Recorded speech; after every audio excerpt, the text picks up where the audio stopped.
Tak pojď ke mně, Baruško. Pojď. Ale... Uká jako myšlíst.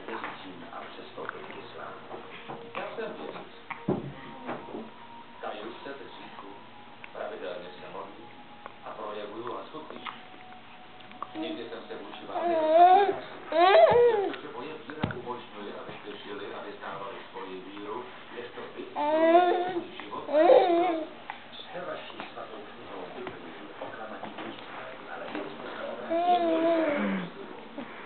Ty jsi šikola.